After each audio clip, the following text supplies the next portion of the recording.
এই জন্য আল্লাহ জাল্লা শানহু আম্মা নাওয়ালুহু তার পবিত্র কালামের মধ্যে বলেন, লা ইয়ানালাল্লাহু লুহুমুহা ওয়ালা দিমাউহা ওয়ালাকিন ইয়ানালুহুত তাকওয়া মিনকুম।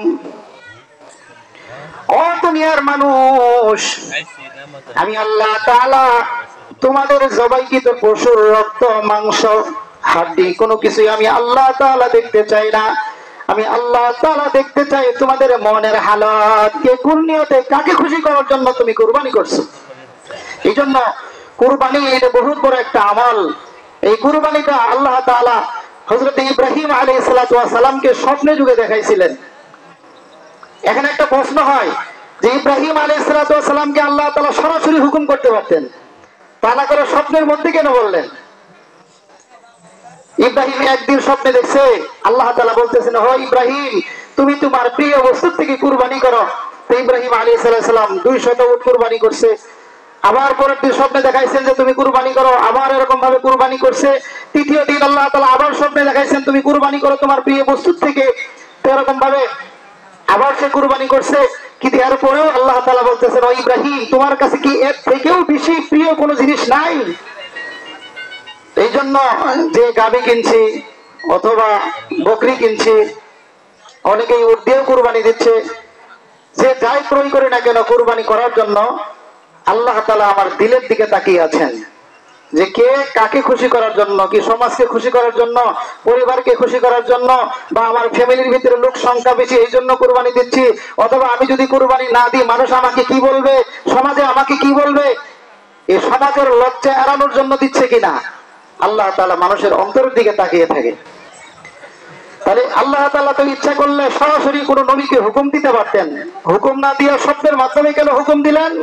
স্বপ্নের মাধ্যমে হুকুম দেওয়ার উদ্দেশ্য হলো আল্লাহ তাআলাও চাচ্ছেন না তার সন্তানকে কুরবানি করতে, বরং আল্লাহ তাআলার বাঞ্ছা ছিল, ইচ্ছা ছিল যে ইব্রাহিম সে মানসিকভাবে প্রস্তুত থাকতে পারে কিনা, আমি তার মনকে পরীক্ষা করি। ইন্নাল্লাহা লা ইয়ানজুরু ইলা সুওয়ারিকুম ওয়া আমওয়ালিকুম ওয়ালাকিন ইয়ানজুরু ইলা কুলুবিকুম আমালিকুম। আল্লাহ তাআলা মানুষের চেহারা, মানুষের আকৃতি, মানুষের যোগ্যতা, মানুষের সম্পদ কোনো কিছুকে আল্লাহ তাআলা দেখেন না। আল্লাহ তাআলা দেখেন মানুষের অন্তরে সে কোন নিয়তে কাজ করতেছে। ইব্রাহিম তো এমন ব্যক্তি যে পরীক্ষায় ফেল করার কথা নয়। যখন ইব্রাহিমকে আল্লাহ তাআলা খলিলুল্লাহর ডিগ্রিটা দিয়ে দিতে চেয়েছিলেন, সমস্ত আসমানের ফেরেশতারা আল্লাহ তাআলাকে প্রশ্ন করলেন, আই মাবুদ দুনিয়ার মধ্যে এত মানুষ থাকার পরেও আপনি ইব্রাহিমকে কেন খলিলুল্লাহর ডিগ্রিটা দিতে চান, আমাদের বুঝে আসে না। আল্লাহ তাআলা বললেন, ও ফেরেশতা দুনিয়াতে যাও তোমরা ইব্রাহিমকে পরীক্ষা করে আসো, কেন আমি তাকে খলিলুল্লাহ বানাইতেছি। যে ইব্রাহিম